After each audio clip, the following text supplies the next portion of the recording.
क्या डिस्कशन चल रहा था? चार्ज एट रेस्ट, यानी इलेक्ट्रोस्टैटिक्स हम लोग पढ़ रहे थे। Properties of charge at rest, that is called electrostatics. फिर हमने क्या पढ़ा? Current electricity, continuous flow of charge. ठीक है, तो कंटिन्यूअस फ्लो ऑफ चार्ज से क्या क्या इफेक्ट्स देखने को मिलते हैं? एक तो हमने पढ़ा था 10th क्लास में भी पढ़ा होगा, heating effect. Heating effect of current, जब किसी वायर से करंट फ्लो होता है तो वायर हीट हो जाता है। ठीक है, अब हम पढ़ेंगे मैग्नेटिक इफेक्ट ऑफ करंट। तो हीटिंग इफेक्ट जितना हमने 10th क्लास में पढ़ा था उतना ही सफिशिएंट है, उसको और आगे डिस्कस करने की जरूरत नहीं है। अब मैग्नेटिक इफेक्ट, आई थिंक वो भी 10th क्लास में था थोड़ा सा। करंट पास होता है किसी वायर से तो उसके आसपास मैग्नेटिक फील्ड आ जाता है, that is called magnetic effect of current. तो मैग्नेटिक इफेक्ट ऑफ करंट सबसे पहले पता लगाया था इसमें ओर्स्टेड। किसी का नाम है, उन्होंने एक्सपेरिमेंट्स किए, ओर्स्टेड ने एक्सपेरिमेंट्स किए और ये पता लगाया कि करंट कैरिंग वायर के आसपास मैग्नेटिक फील्ड होता है, और करंट कैरिंग वायर का मतलब होता है चार्ज इन मोशन। चार्ज अगर मोशन में है तो उसके आसपास मैग्नेटिक फील्ड होगा। कैसे इन्होंने पता लगाया कि करंट कैरिंग वायर वायर था और इस वायर में एक सेल कनेक्ट किया, एक स्विच कनेक्ट किया। एक सिंपल सा बस स्कीमेटिक डायग्राम है, ऐसा इन्होंने कुछ अरेंजमेंट किया। और जैसे ही स्विच को ऑन करते हैं वैसे ही इस करंट कैरिंग वायर के आसपास एक मैग्नेटिक फील्ड डिटेक्ट होता है। कैसे मैग्नेटिक फील्ड डिटेक्ट होगा? मैग्नेटिक कंपास की वजह से। जैसे मैग्नेटिक कंपास अगर हम लें तो वो हमेशा ही कौन से डायरेक्शन शो करता है? नॉर्थ एंड साउथ, हमेशा नॉर्थ डायरेक्शन में रहता है। बट अगर आसपास कोई दूसरा मैग्नेटिक फील्ड हो, कोई मैग्नेट हो, तो डायरेक्शन चेंज हो जाता है, फिर नॉर्थ साउथ नहीं रहेगा, किसी और डायरेक्शन में जा सकता है। तो ऐसा ही ओर्स्टेड ने देखा, ऐसा अरेंजमेंट तैयार किया। ये भी एक वायर था, उसमें सेल और स्विच कनेक्ट किया और यहाँ पे कंपास को रखा। जब तक स्विच ऑफ था तब तक ये compass north south direction show करता था। मान लो ये नॉर्थ है, मैं ऐसे दिखाता हूँ नॉर्थ, तो कंपास हमारा नॉर्थ डायरेक्शन में मैग्नेटिक फील्ड शो कर रहा था। लेकिन जैसे ही इन्होंने स्विच ऑफ किया ओर्स्टेड ने, तो कंपास में डिफ्लेक्शन दिखाई दिया, मतलब आपको नॉर्थ साउथ डायरेक्शन में नहीं, किसी और डायरेक्शन में मैग्नेटिक फील्ड शो कर रहा है। सपोज ऐसे कर रहा है, ठीक है। फिर जैसे ही स्विच दोबारा से ऑफ किया तो डिफ्लेक्शन गायब हो गया।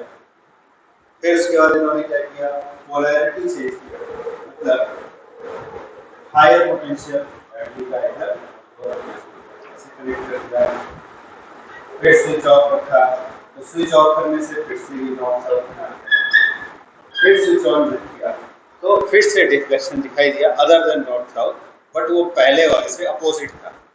तो पहले अगर राइट साइड में डिफ्लेक्शन था तो इस बार पोलैरिटी चेंज करने से क्या हुआ? करंट का डायरेक्शन चेंज हो गया, तो यहाँ जो डिफ्लेक्शन था वो पहले से अपोजिट हो गया। तो इन एक्सपेरिमेंट से ये प्रूव हुआ कि करंट कैरिंग वायर के आसपास एक मैग्नेटिक फील्ड इंड्यूस होता है। वहाँ पे मैग्नेट नहीं था, फिर भी डिफ्लेक्शन आया कंपास में, प्रूव कि वहाँ मैग्नेटिक फील्ड आया है कहीं से, और तो कुछ था नहीं। तो ये प्रूव हुआ कि करंट कैरिंग वायर की वजह से ही मैग्नेटिक फील्ड आया। तो इसी को कहा जाने लगा क्या? Magnetic effects of current.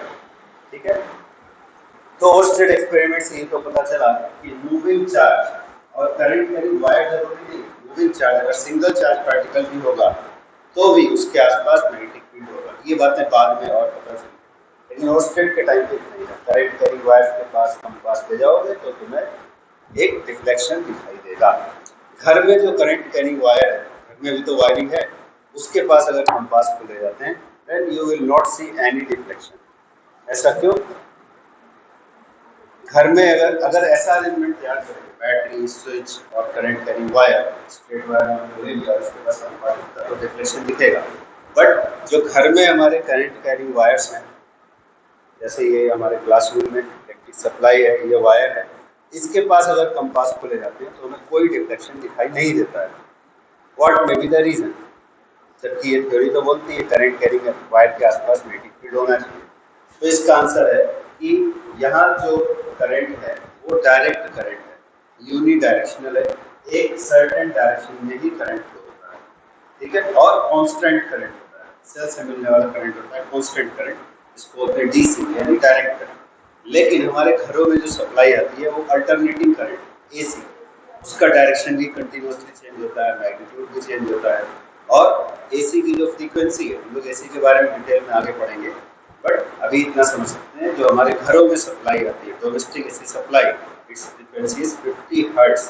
50 hertz का मतलब कि वो 1 सेकेंड में 50 टाइम्स पॉजिटिव मैक्सिमम और 50 टाइम्स नेगेटिव मैक्सिमम होता है, ठीक है, यानी 50 बार उसका डायरेक्शन चेंज होता है।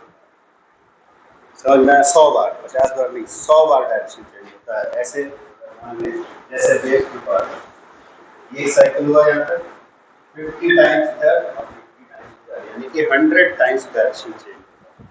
तो इतनी तेजी से डायरेक्शन चेंज होता है, और हमने अभी पढ़ा था कि डायरेक्शन चेंज होने से कंपास में डिफ्लेक्शन का डायरेक्शन भी चेंज हो जाता है। तो 1 सेकेंड में 50 टाइम्स चेंज होना है इसका डायरेक्शन कंपास का, but due to its inertia ये उतनी तेजी से रेस्पॉन्ड नहीं कर पाता है।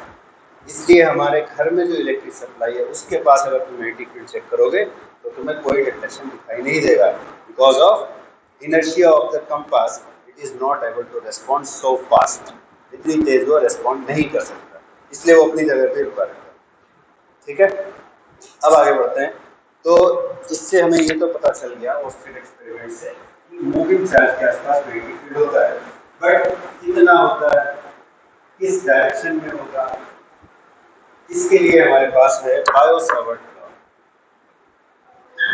नाम है बायो-सावर्ट लॉ, ठीक है। इस लॉ की हेल्प से कैलकुलेट कर सकते हैं कि करंट कैरिंग वायर के आसपास मैग्नेटिक फील्ड कितना होगा। तो बायो-सावर्ट लॉ कूलम्ब्स लॉ के जैसे ही फर्स्ट प्रिंसिपल का मतलब होता है कि थ्योरी की शुरुआत, कॉन्सेप्ट की शुरुआत यहाँ से होती है। ये नेचर में ऑलरेडी अवेलेबल है, मतलब ये कहीं से डिराइव नहीं होते, जैसे कूलम्ब्स लॉ है, ग्रेविटेशनल लॉ है, न्यूटन का ग्रेविटेशनल लॉ, मास बॉडीज के बीच में कितना फोर्स लगता है, वो लगता है, वो नेचर की प्रॉपर्टी, ठीक है। दो चार्ज पार्टिकल्स के बीच कितना फोर्स लगता है, that is property of nature. Nature में चार्ज पार्टिकल्स, हमारा जो नेचर है इसमें ऑलरेडी अवेलेबल है, कहीं से डिराइव नहीं हुआ। तुम बोलो कि मास पार्टिकल्स के बीच फोर्स लगता है, तो क्यों लगता है, तो इस क्यों का जवाब नहीं है, क्योंकि यहीं से बिगिनिंग होती है। ये नेचर की प्रॉपर्टी है, nature is made up of matter, और ये मैटर की प्रॉपर्टी है, मास और चार्ज दोनों ही मैटर की प्रॉपर्टी। तो यहाँ से कॉन्सेप्ट शुरू होते हैं, इसीलिए इनको बोला जाता है फर्स्ट प्रिंसिपल, ठीक है। इनका क्यों नहीं होता है कि मास पार्टिकल्स के बीच फोर्स क्यों लगता है, इसे प्रॉपर्टी ऑफ मैटर, ठीक है, समझ में। वैसे ही बायो-सावर्ट लॉ भी, तो बायो-सावर्ट लॉ एक लंबे वायर के लिए सही नहीं होता है, जैसे कूलम्ब्स लॉ पॉइंट चार्जेस के लिए सही होता है। पॉइंट चार्जेस के लिए सही होता है मतलब अगर यहाँ पर चार्ज है Q1 और यहाँ चार्ज है Q2, तो पॉइंट चार्ज इनको कब मानते हैं, जब ये distance size of the volume where charge is placed उसके कंपैरिजन में बहुत बड़ा है, तब हम इसको पॉइंट चार्ज बोलते हैं। ऐसे ही पॉइंट मास का भी वही मीनिंग है कि जिन डिस्टेंसेस की हम बात कर रहे हैं उनके कंपैरिजन में जहाँ मास रखा है वो जगह बहुत छोटी है, then it is considered as point mass. For example football ground बहुत बड़ा है, उसमें फुटबॉल का साइज और उसका मास अगर कंपेयर करो, और फुटबॉल को अगर किक किया जाए तो ग्राउंड के एक एंड से दूसरे एंड तक जाता है, तो distance travelled by the football is much larger than the size of the football itself. तो फुटबॉल के साइज के कंपैरिजन में जो डिस्टेंसेस हम मेजर कर रहे हैं वो बहुत बड़े हैं, उस केस में हम फुटबॉल को बोल सकते हैं पॉइंट मास, समझ में आया। तो Newton's law of gravitation is true for point mass, distributed mass के लिए सही नहीं है, ठीक है। बट जैसे सिमेट्रिकल मासेस होते हैं, सिमेट्रिकल डिस्ट्रीब्यूशन ऑफ मास, जैसे कि स्फेरिकल बॉडी को फुटबॉल का एग्जांपल ले लो, तो उस केस में सारा मास हम सेंटर पे कॉन्सेंट्रेटेड मान सकते हैं, ये 11 क्लास में हमने पढ़ा था या नहीं, अगर नहीं पढ़ा था तो रिवाइज कर लें। और इलेक्ट्रोस्टैटिक्स में भी हमने देखा था, अभी तुम्हारे एग्जाम में क्वेश्चन भी आया था कि prove that mass is distributed on the surface of the shell, but it is equivalent to all of the charge which is concentrated at its center। यानी कि भले ही चार्ज डिस्ट्रीब्यूटेड है बट आउटसाइड पॉइंट के लिए ये इस तरह behave करता है जैसे पूरा चार्ज सेंटर पे कॉन्सेंट्रेटेड, ठीक है। तो अल्टीमेटली वो भी पॉइंट चार्ज के जैसा ही बिहेव करता है। तो यहाँ पर हमें समझने वाली बात ये है कि जैसे Newton's law of gravitation point masses के लिए सही है, डिस्ट्रीब्यूटेड मास के लिए सही नहीं है, वैसे ही कूलम्ब्स लॉ की पॉइंट चार्जेस के लिए सही है, डिस्ट्रीब्यूटेड चार्ज के लिए सही नहीं है। जैसे चार्ज स्प्रेड ओवर ए लाइन, चार्ज स्प्रेड ओवर ए शीट, वहाँ पे डायरेक्ट कूलम्ब्स लॉ से k/r² करके हम इलेक्ट्रिक फील्ड नहीं निकाल सकते। डिस्ट्रीब्यूटेड चार्ज के लिए हम क्या करना पड़ता है, एक छोटा पॉइंट चार्ज लेते हैं, उसके लिए हम इलेक्ट्रिक फील्ड निकालते हैं, फिर इंटीग्रेट करते हैं। समझ में आ रही है? तो सिमिलर चीज बायो-सेवर्ट लॉ के लिए भी सही है। एक लंबे वायर में करंट फ्लो हो रहा है, उसके लिए डायरेक्टली मैग्नेटिक फील्ड लिख सकें, ऐसा पॉसिबल नहीं होता। तो यहाँ पर क्या होता है, जैसे यहाँ पे पॉइंट चार्ज है, न्यूटन्स लॉ ऑफ ग्रेविटेशन में पॉइंट मास है, तो यहाँ पर क्या होता है, यहाँ होता है करंट एलिमेंट, इसको बोलते हैं करंट एलिमेंट। करंट एलिमेंट का मतलब है, जैसे एक वायर है, इधर डॉटेड लाइन होगा, इधर कहीं तक गया होगा, इधर भी कहीं गया होगा, तो हम इसमें से एक छोटा पार्ट काट लेते हैं, बहुत छोटा, इस वायर का एक छोटा सा लेंथ ले लेते हैं, इनफाइनाइटली स्मॉल, भले यहाँ पे दिखाई दे रहा है बट थ्योरेटिकली ये इनफाइनाइटली स्मॉल, ठीक है। और वायर अगर ऐसे टेढ़ा मेढ़ा भी और अगर छोटा सा पार्ट कट करते हैं तो वहाँ पर एक सर्टेन डायरेक्शन ऑफ करंट होगा, भले ही हर पॉइंट पे दिखाई दे, यहाँ करंट ऐसे जा रहा है, यहाँ ऐसे जा रहा है, यहाँ ऐसे जा रहा है, यहाँ ऐसे जा रहा है, बट इतना छोटा पार्ट हम कट करते हैं कि वहाँ पर करंट का एक छोटा करंट का एक सर्टेन डायरेक्शन हमें मिलता है, ठीक है। तो इसको बोलते हैं करंट एलिमेंट। तो ऐसा एक करंट एलिमेंट कंसीडर किया वहाँ पर, सपोज O पॉइंट पर, इसकी लेंथ होती है, ठीक है, ये लेंथ एलिमेंट है। करंट एलिमेंट कब होगा, जब हम इसमें करंट की वैल्यू को मल्टीप्लाई करें। करंट है मान लो I, इस वायर में I करंट है, तो हम जब इसको IDL लिखेंगे तब ये कहलाएगा करंट एलिमेंट। समझ आया? DL क्या है, एलिमेंट ऑफ दैट वायर, छोटा सा इनफाइनाइट साइज का एलिमेंट है, उसमें करंट की वैल्यू को मल्टीप्लाई करेंगे, मतलब IDL। ये जो IDL है इसको बोलेंगे करंट एलिमेंट। तो जैसे मास के लिए point mass, charge point charge, current element को वेक्टर क्यों लिया गया है, करंट तो वेक्टर नहीं होता है, लेंथ भी वेक्टर नहीं होता है, बट करंट एलिमेंट को वेक्टर लिया गया, इसलिए क्योंकि करंट की डायरेक्शन जब चेंज हो जाती है तो मैग्नेटिक फील्ड की डायरेक्शन भी चेंज हो जाती है। और मैग्नेटिक फील्ड और करंट का आगे हम लोग पढ़ेंगे रिलेशन क्या है, कि जब एक करंट कैरिंग वायर को मैग्नेटिक फील्ड में रखते हैं तो उस पर वायर पर एक फोर्स लगता है, और फोर्स होता है वेक्टर क्वांटिटी, उसका डायरेक्शन करंट के डायरेक्शन और मैग्नेटिक फील्ड जिसमें वायर को रखा गया है उसके डायरेक्शन पर डिपेंड करता है। तो मैथमेटिकली जब हम करंट और वायर की लेंथ को वेक्टर फॉर्म में लेते हैं तो हमें कैलकुलेशन सही मिलते हैं, यानी कैलकुलेशंस नेचुरल बिहेवियर से मैच करते हैं। तो इसीलिए इन कॉन्सेप्ट्स को समझने के लिए, डिस्क्राइब करने के लिए करंट एलिमेंट को एक वेक्टर क्वांटिटी लिया जाता है, और वेक्टर I पे नहीं लगाते हैं, वेक्टर लगाते हैं लेंथ पर, और डायरेक्शन किधर होता है, इधर करंट जा रहा है वही डायरेक्शन। जैसे अभी यहाँ वायर ऐसे टेढ़ा मेढ़ा सा, तो इस पॉइंट पर अगर करंट एलिमेंट लिया तो ये डायरेक्शन होगा करंट एलिमेंट का। मान लो ये करंट एलिमेंट वेक्टर था IDL1, यहाँ पर अगर करंट एलिमेंट लिया तो ये डायरेक्शन हो जाएगा IDL, और IDL दोनों एक साथ हैं, अलग अलग, ठीक है। तो बायो-सेवर्ट लॉ क्या होता है कि एक करंट एलिमेंट है IDL O पॉइंट पर, इस करंट एलिमेंट से कुछ डिस्टेंस पर P पॉइंट है, P पॉइंट का पोजीशन वेक्टर है R। पोजीशन वेक्टर का मतलब क्या होता है, किसी पॉइंट का ओरिजिन के रेस्पेक्ट में पोजीशन बताने वाला वेक्टर, ठीक है। तो O के रेस्पेक्ट में P का पोजीशन वेक्टर है R, पोजीशन वेक्टर R और करंट एलिमेंट के एंगल है थीटा। तो P पॉइंट पर जो मैग्नेटिक फील्ड होगा टीवी, पूरे वायर का नहीं लिख रहे हैं, छोटे करंट एलिमेंट का लिख रहे हैं, इसमें छोटा मैग्नेटिक फील्ड होगा TV. TV magnetic field will be proportional to size of the current element, inversely proportional to the square of the distance of point P from O, and proportional to sine of the angle between the direction of current element and the direction of vector। कौन सा direction? इन बातों पर degree depend करता है। अगर हम इनको combine कर दें then what do we get? TV is proportional to I TL sin theta by r square। और जैसा अभी डिस्कशन हुआ था कि dV जो है यानी मैग्नेटिक फील्ड वो एक वेक्टर क्वांटिटी है, IDL भी वेक्टर है, R भी वेक्टर है, पोजीशन वेक्टर है, यानी कि इस इक्वेशन को हम वेक्टर फॉर्म में भी लिख सकते हैं। ठीक है, ये भी वेक्टर है, ये भी वेक्टर है, ये भी वेक्टर है। तो वेक्टर फॉर्म में कैसे? पहले तो हम यहाँ पर एक कांस्टेंट ले आते हैं प्रोपोर्शनैलिटी साइन हटाने के लिए, प्रोपोर्शनैलिटी साइन हटाने के लिए प्रोपोर्शनैलिटी कांस्टेंट चाहिए। तो प्रोपोर्शनैलिटी कांस्टेंट एक्सपेरिमेंट से पता लगाया जाता है। जैसे कूलम्ब्स लॉ में था 1/4 पाई एप्सिलॉन। एक्चुअली क्या था? Permittivity of the medium between in the space between the 2 points. वैसे ही यहाँ पर पता लगाया गया है म्यू नॉट बाय 4 पाई। जैसे वहां पर परमिटिविटी, यहाँ पर है परमिएबिलिटी। परमिटिविटी का मतलब क्या होता है?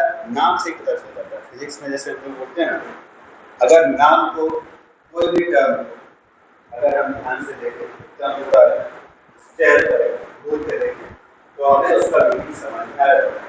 परमिटिविटी, परमिटिविटी क्या समझना है? परमिट किसी चीज का परमिशन मिल रहा होगा, परमिटिविटी को परमिट मतलब उस परमिशन, क्या चीज की परमिशन? मीडियम के अंदर से जो इलेक्ट्रिक फील्ड पास होगा वो इलेक्ट्रिक फील्ड कितनी आसानी से पास होगा या नहीं होगा, इस बात को डिसाइड करने वाली परमिटिविटी। वैसे ही यहाँ पर है परमिएबिलिटी। परमिएबल वर्ड भी सुना होगा पहले कभी, परमिएबल मेम्ब्रेन, सेमी परमिएबल सुना है। परमिएबल मतलब क्या होता है? वो भी परमिशन ऐसे ही वर्ड से। परमिएबिलिटी का मतलब क्या होता है? मान लो अगर मेम्ब्रेन की बात करें तो मेम्ब्रेन से उस साइड में पार करके मटेरियल जा पाएगा या नहीं जा पाएगा, इस बात की प्रॉपर्टी को होता है परमिएबिलिटी। तो यहाँ मैग्नेटिक फील्ड है, मीडियम के अंदर से मैग्नेटिक फील्ड का इफेक्ट पार होगा या नहीं होगा या कितना होगा, इस प्रॉपर्टी को बोला जा रहा है क्या? परमिएबिलिटी। वहाँ पे परमिटिविटी, यहाँ परमिटिविटी। ठीक है, बस ये डिफरेंस है। वहाँ पे होता है 1/4 पाई एप्सिलॉन। परमिटिविटी डिनोमिनेटर में रहती है, इसमें परमिएबिलिटी। ठीक है, तो ये प्रोपोर्शनैलिटी कांस्टेंट हुआ, फिर आ गया IDL sin theta r। Vector form में ये इक्वेशन कैसे लिखते हैं? बहुत इंपॉर्टेंट बात है।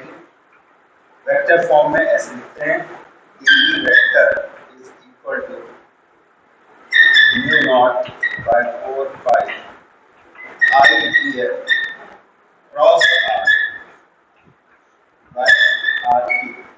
ऐसे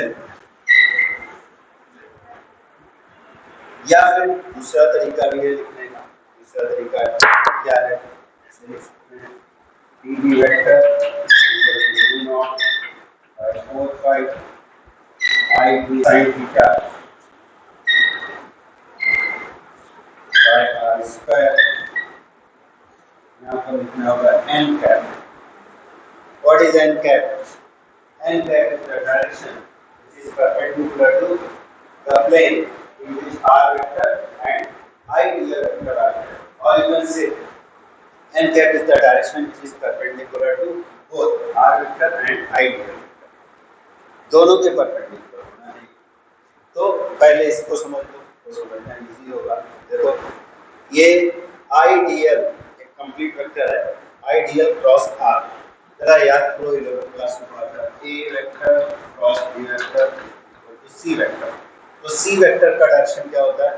A और B दोनों के परपेंडिकुलर ठीक है। और डायरेक्शन कैसे पता लगाते हैं? अगर ए वेक्टर ऐसे है और सी वेक्टर ऐसे है तो सी वेक्टर किधर होगा? ए और बी दोनों के परपेंडिकुलर होना चाहिए। कैसे होगा? जो पहले लिखा रहता है उसके हेड की तरफ राइट हैंड के फिंगर्स को रखते हैं, फिर जो बाद में लिखा है यानी बी बाद में लिखा है, बी के हेड की तरफ फिंगर्स को कर्ल करते हैं। This is called curl, C O R L. Curl किया तो थंब का जो डायरेक्शन है वो सी वेक्टर का डायरेक्शन है, यानी कि बोर्ड के प्लेन से नॉर्मली आउटवर्ड। और अगर बी क्रॉस ए लिखा होता तो पहले बी की तरफ राइट हैंड के फिंगर्स को रखते और ए की तरफ कर्ल करते तो अंदर हो जाता सी। समझ में आया? तो इस इक्वेशन को देखने से क्या पता चलता है? I D L cross R और वो रहा हमारा डायग्राम। तो डी बी वेक्टर का डायरेक्शन किधर होगा? ये सब तो स्केलर क्वांटिटी, तो मैग्नीट्यूड ऑफ मैग्नीट्यूड में आ जाएगा। I D L cross R, ये दो वेक्टर है, आई डी एल वेक्टर और R vector. So according to this diagram what will be the direction of D B vector? I D L की तरफ right hand के finger को रखेंगे, फिर आर वेक्टर का एड्स इधर उधर कर्व करेंगे, तो जो डायरेक्शन आएगा वही डीबी का डायरेक्शन। इस तरह होगा, normally inward to the plane of the board. ठीक है। यहीं पर तुम्हें एक बहुत इंपॉर्टेंट बात बता देते हैं। जब हम लोग मैग्नेटिज्म पढ़ेंगे, मैग्नेटिक प्रॉपर्टीज ऑफ मैटर, इसमें डायरेक्शंस का बहुत ज्यादा इंपॉर्टेंट, डायरेक्शन बार बार निकालना पड़ेगा। और जब भी आंसर लिखोगे तुम्हें डायरेक्शन भी बताना पड़ता है, डायरेक्शन। तो इसलिए प्रैक्टिस साथ साथ करना है। तो क्लास में डिस्कस होगा, इसी टाइम प्रैक्टिस भी करना। और तुम्हारे पास बोर्ड होगा नहीं, तुम्हारे पास कॉपी, दोनों में डिफरेंस क्या है? बोर्ड रहता है वर्टिकल प्लेन में और कॉपी रहती है हॉरिजॉन्टल प्लेन में। तो जब तक तुम खुद से नहीं करोगे तुम्हें समझ में नहीं आएगा। तो क्या करना है? ये डायग्राम जैसे अपना है तुमसे अभी कॉपी में बनाओगे और अभी प्रैक्टिस करोगे डायरेक्शन का, कि करंट एलिमेंट का डायरेक्शन किधर है, आर वेक्टर किधर है, बी वेक्टर किधर आएगा। ठीक है। तो रोटी का डायरेक्शन किधर आ गया? डीबी का डायरेक्शन किधर आ गया? तो आई डी एल इधर है, आर इधर है, राइट हैंड के फिंगर्स को आई डी एल के डायरेक्शन में रखा ऐसे, ये आई डी एल का डायरेक्शन था और आर का हेड यहाँ पे, तो उस तरफ मोड़ा, अंदर की तरफ आया, नॉर्मली इनवर्ड इसको बोला जाता है, नॉर्मली इनवर्ड। अच्छा, तो डीबी का डायरेक्शन किधर आ रहा है? नॉर्मली इनवर्ड एट पॉइंट, ये डीबी का डायरेक्शन है। नॉर्मली इनवर्ड कैसे शो करते हैं? ऐसे क्रॉस बना के सर्कल कर दो, क्योंकि vectors are represented by an arrow. तो वेक्टर की यानी कि एरो की पूंछ कैसे दिखेगी? वेक्टर अंदर जा रहा है बोर्ड में, उसकी पूंछ दिखेगी ना, तो ऐसे क्रॉस बना देंगे। और अगर बाहर निकल रहा हो वेक्टर तो ऐसे डॉट बना के, ये वेक्टर का टिप दिख रहा है, एरो का टिप, तो डॉट बना के सर्कल कर देते। ठीक है। तो डॉट बना के सर्कल करने की कंडीशन कभी आएगी क्या हमारे पास?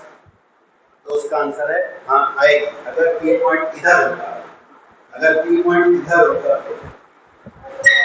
ठीक है। तो आइडियल तो ऐसे ही था, बट आर वेक्टर फिर ऐसे हो जाता है। देखो फिर हम आइडियल की तरफ क्या करते हैं? हमको इसको करना था, फिंगर्स फिंगर्स। तो आइडियल की तरफ फिंगर्स को किया, आर वेक्टर का हेड यहाँ पे, फिंगर को इधर मोड़ा, हम बाहर। समझ में आया? यानी कि ये वाला जो पॉइंट है, अगर पी पॉइंट इस तरफ होता तो मैग्नेटिक फील्ड बाहर की तरफ निकल रहा होता। समझ में आएगा? अब देखो हमारे पास एक करंट कैरिंग वायर है, सपोज ये करंट कैरिंग वायर ऐसे सीधा, या तो टेढ़ा मेढ़ा था, ये मान लो सीधा करंट कैरिंग वायर है। तो यहाँ पर एक पॉइंट, अगर पेन का टिप जिधर है उधर ही मान लो करंट है और यहाँ पर पॉइंट पी है, तो मैग्नेटिक फील्ड किधर होगा? राइट हैंड से ही बताना है। करंट के डायरेक्शन में थंब को रखो, या ये वाला अभी इसी को यूज करो। इसमें क्या होता है? करंट एलिमेंट इधर होगा, पी पॉइंट इधर है, तो आर वेक्टर ऐसे होगा। ठीक है। तो राइट हैंड के फिंगर्स को हमने रखा इधर करंट के डायरेक्शन, और हमारा पी पॉइंट इधर था, तो आर वेक्टर इधर आया, फिर अंदर की तरफ, इस पॉइंट पे अंदर की तरफ आना। और पॉइंट अगर इधर होता तो करंट के डायरेक्शन में राइट हैंड के फिंगर को रखा और पी पॉइंट हमारा इधर था, इधर मुड़ा, तो मैग्नेटिक फील्ड बाहर की तरफ था। अगर यहाँ पर होता तो फिंगर्स को करंट के डायरेक्शन में रखो और आर वेक्टर उधर था, तो पी इधर मैग्नेटिक फील्ड हो गया। समझ में आ गई बात? तो मैग्नेटिक फील्ड कैसे आ रहा है?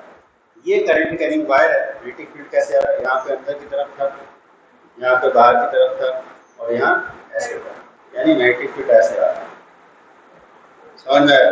अगर ऊपर से देखेंगे, टॉप व्यू अगर देखेंगे तो हमें एक सर्कल बनता हुआ दिखाई दे रहा है, मैग्नेटिक फील्ड सर्कुलर टाइप का दिखाई। तो ऐसे फील्ड्स को बोलते हैं कर्व फील्ड।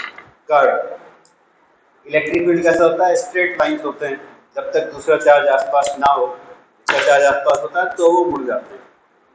ठीक है, जैसे कि डाइपोल में था, प्लस से फील्ड लाइन निकली, माइनस में ऐसे चली गई। लेकिन अगर सिंगल पॉइंट चार्ज है तो स्ट्रेट लाइंस रहते हैं अप टू इंफिनिटी। यहाँ पे क्या होता है? मैग्नेटिक फील्ड सर्कुलर होते हैं, ऐसे फील्ड्स को होते हैं कर्ल फील्ड। समझ में आया? तो ये तो हो गया बायो-सेवर्ट लॉ, ये वेक्टर फॉर्म है, ऐसे भी लिख सकते हैं, ऐसे भी लिख सकते हैं। यहाँ देखो आर क्यूब है, ध्यान रखना, अगर हम I D L cross R लिखेंगे तो यहाँ आर क्यूब हो जाएगा। क्यों हो जाएगा? जब I D L cross R दो वेक्टर है ना, ए क्रॉस बी वेक्टर की वैल्यू क्या होगी? A B sine theta into N cap. इनका मतलब होता है direction which is perpendicular to both A and B. तो अगर I D L cross R, इसका मैग्नीट्यूड अगर देखो, ये मैग्नीट्यूड होता है, तो मैग्नीट्यूड क्या आएगा? आई D L R sine theta, एक आर की पावर डिवाइड हो जाएगी तो यहाँ आ जाएगा आर स्क्वायर, यानी मैग्नीट्यूड इतना होना चाहिए। ये मैग्नीट्यूड है हमारा बायो-सेवर्ट लॉ का। समझ में आ रही बात? यानी इसको क्या लिखेंगे? मैग्नीट्यूड ऑफ डी में क्या होगा? Mu naught by 4 pi I D L R sine theta divided by R cube. तो यहाँ जो I D L R sine theta R की एक बार डिवाइड हो गई, क्या बचेगा? I D L sine theta by R square, ये आ जाएगा। ठीक है, तो ये हमने पढ़ लिया बायो-सेवर्ट लॉ।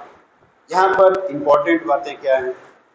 बायो-सेवर्ट लॉ अभी जैसे बताया, फिर से रिपीट कर देते हैं इसी बात को। Biot-Savart law is not true for extended current, यानी कि पूरे लंबे वायर के लिए एक साथ हम मैग्नेटिक फील्ड नहीं लिख सकते। क्या करना होगा? छोटा करंट एलिमेंट इसके फिर उसको इंटीग्रेट करें, जैसे कि चार्ज डिस्ट्रीब्यूशन में था, मास डिस्ट्रीब्यूशन में भी था। तो अब हम बायो-सेवर्ट लॉ का एप्लीकेशन करें, उससे पहले थोड़ा सा कंपैरिजन कर लें कूलम्ब्स लॉ के साथ। ये इंपॉर्टेंट क्वेश्चन है, कूलम्ब्स लॉ के साथ बायो-सेवर्ट लॉ का कंपैरिजन। तो कूलम्ब्स लॉ क्या बताता है? दो पॉइंट चार्जेस के बीच लगने वाला फोर्स या फिर किसी पॉइंट चार्ज की वजह से r डिस्टेंस पर इलेक्ट्रिक फील्ड कितना होगा? 1/4 pi epsilon naught q by r square into r cap. ये होता है electric field due to a point charge at distance r। और बायो-सेवर्ट लॉ क्या बताता है? मैग्नेटिक फील्ड होता है current element at a point at distance r।